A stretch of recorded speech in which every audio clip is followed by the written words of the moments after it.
भारताच्या उपराष्ट्रपती पदासाठी निवडणूक झाली आणि गुप्त मतदान पद्धतीनं मतदान झालंय आणि सायंकाळीच त्याचा निकालही आला.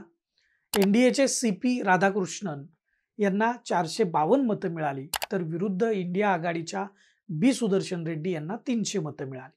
संसदेतलं पक्षीय बलाबल पाहता सत्ताधारी एनडीएच्या उमेदवाराचा विजय निश्चित होता. परंतु त्यांचा नुसता विजय झाला नाही, तर त्यांनी इंडिया आघाडीची 15 मतं फोडल्याचं निकालावरून स्पष्ट होतं.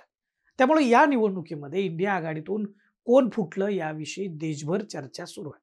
तसंच या निवडणुकीसाठी गुप्त मतदान झाल्यानं कोणी कोणाला मत दिलं हे समजणार नव्हतं. व्हीप त्यासाठी काढता येणार नव्हता. यामुळं निवडणुकीमध्ये मतदानासाठी घोडेबाजार तर झाला नाही ना, त्यात इंडिया आघाडीतल्या कोणी सहभागी झालं असेल अशी जोरदारपणे ती चर्चा आहे.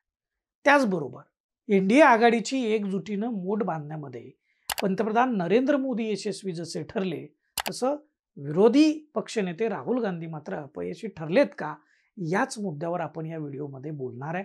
नमस्कार, मी दीपक दराडे आणि तुम्ही पाहताय फॉर द पीपल न्यूज. मंडळी, हा व्हिडिओ शेवटपर्यंत पहा आणि त्यानंतर याविषयी तुम्हाला काय वाटतं ते व्हिडिओच्या खालील कमेंट बॉक्समध्ये लिहा आणि फॉर द पीपल न्यूज या आपल्या चॅनलला सबस्क्राईब अवश्य करा. तर मंडळी, जगदीप धनखड यांनी उपराष्ट्रपती पदाचा राजीनामा दिल्यामुळं त्या पदासाठी मुदतपूर्व निवडणूक लागली. त्यासाठी सत्ताधारी एनडीए कडून महाराष्ट्राचे राज्यपाल CP राधाकृष्णन यांना उमेदवारी देण्यात आली, तर इंडिया आघाडीकडून सुदर्शन रेड्डी यांना उमेदवार म्हणून घोषित करण्यात आलं.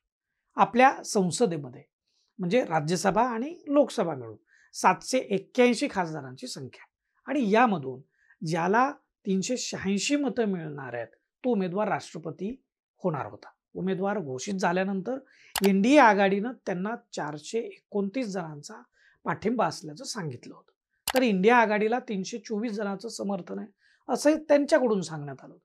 पण प्रत्यक्षात मात्र त्यांच्याकडं 315 खासदारांची संख्या होती. आणि विशेष म्हणजे इंडिया आघाडीचे सर्व खासदार स्पिरिट ऑफ इंडियाच्या भावनेनं मतदान करतील असा विश्वासही त्यांनी व्यक्त केला होता. एक मुद्दा इथं लक्षात घेतला पाहिजे, तो म्हणजे बिजू जनता दल आणि भारत राष्ट्र समिती न तटस्थ राहण्याचा निर्णय घेतला होता.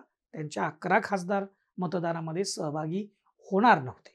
मग इंडिया आघाडीतील कोणाच्या 15 खासदारांनी पेंड खाल्ली असा प्रश्न उपस्थित होतो. याचा आता तपास होईल. अनेक जण तर्क लावतील, पण गुप्त मतदान झाल्यामुळं नेमकेपणानं पुराव्यासह नावं उघड होणार नाही. इंडिया आघाडीची 15 मतं फुटल्यामुळंच या निवडणुकीमध्ये घोडेबाजार तर झाला नाही ना, अशी शंका उपस्थित केली जाते. उपराष्ट्रपतीच्या निकालातून एनडीए आणि इंडिया आघाडीच्या उमेदवाराला किती मतं मिळाली याची आकडेवारी जाहीर झालेली आहे. त्यामुळे दोन्ही बाजूनं जो दावा केला होता की त्यांना किती जणांचं समर्थन आहे, तो दावा कोणाचा बरोबर ठरला आणि कोणाचा चुकला हे निकालानंतर आपल्या समोर आहे. एनडीएच्या उमेदवाराला CP राधाकृष्णन यांना समर्थन दिलेल्यांपेक्षा जादा मतं मिळाली आहेत. त्यामुळे मतांची अधिकची बेगमी करण्यामध्ये मोदी सरकार पूर्णपणे यशस्वी झाल्याचं दिसतं. खरं म्हणजे उपराष्ट्रपती पदाची निवडणूक ही मुदतपूर्व झाली आहे. जगदीप धनखड यांनी उपराष्ट्रपती पदाचा राजीनामा का दिला हे अजून गुलदस्त्यामध्ये आहे. धनखड यांनी त्यावर खुलासा करावा, म्हणजे सर्वांनाच त्याचं कारण समजेल अशी अपेक्षा विरोधकांसह सर्वांनाच आहे. दुसरं म्हणजे धनखड यांच्या अचानक राजीनाम्यामागं काहीतरी गौडबंगाल आहे आणि मोदी सरकारनं धनखड यांना अचानक तडकाफडकी राजीनामा द्यायला लावल्यानं देशाच्या राजकारणामध्ये एक मोठी उलथापालथ होईल असं विरोधकांना वाटत होतं. उपराष्ट्रपती पदाची ही निवडणूक देशाच्या राजकारणाला वेगळं वळण देणारी ठरेल असंही विरोधक बोलत होते. परंतु या निवडणुकीचा निकाल पाहता तसं काहीही घडलं नाही. उलट विरोधी इंडिया आघाडीलाच चिंतेच्या गर्तेत लोटणारी ही निवडणूक ठरलेली आहे. त्यांचीच 15 मतं फुटलेली आहेत. विरोधकांनाच याविषयी आत्मचिंतन करावं लागणार आहे. 15 मतं कोणत्या पक्षाची फुटली आहेत? घोडेबाजारात कोण सामील झालंय? इंडिया आघाडी खरंच मजबूत आहे का? इंडिया आघाडीत राहून कोणी सत्ताधाऱ्यांशी जवळीक तर साधून नाही ना? याची उत्तरं इंडिया आघाडीच्या प्रमुख नेत्यांना शोधावी लागतील. उपराष्ट्रपती पदाच्या निवडणुकीनं इंडिया आघाडीच्या एकजुटीवरच पुन्हा एकदा प्रश्नचिन्ह उपस्थित केलेलं आहे. त्याचवेळी पंतप्रधान नरेंद्र मोदी यांच्या नेतृत्वाखालील एनडीए आघाडीनं मजबूतीनं एक दिलानं एकजूट दाखवीत निवडणूक जिंकून दाखवलेली. देशात दरवर्षी कोणत्या ना कोणत्या राज्यामध्ये निवडणूक आहे. आता या वर्षाअखेर बिहारमध्ये निवडणूक होणार आहे.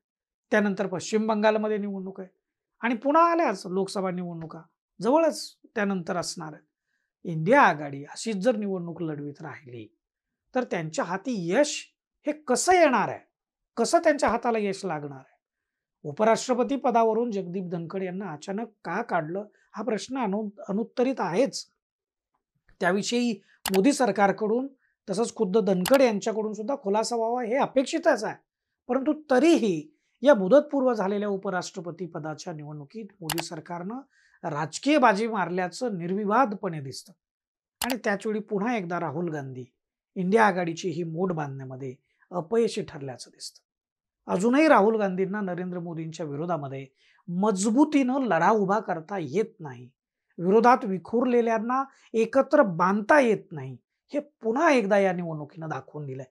राहुल गांधी यांना सर्वांमध्ये पराकोटीचा विश्वास त्यासाठी निर्माण करावा लागेल असं याच्यातून तरी दिसतं. तुम्हाला याविषयी काय वाटतं ते व्हिडिओच्या खालील कमेंट बॉक्समध्ये लिहा आणि फॉर द पीपल न्यूज चॅनलला आवर्जून सबस्क्राईब करा, लाईक आणि फॉलो करा. धन्यवाद.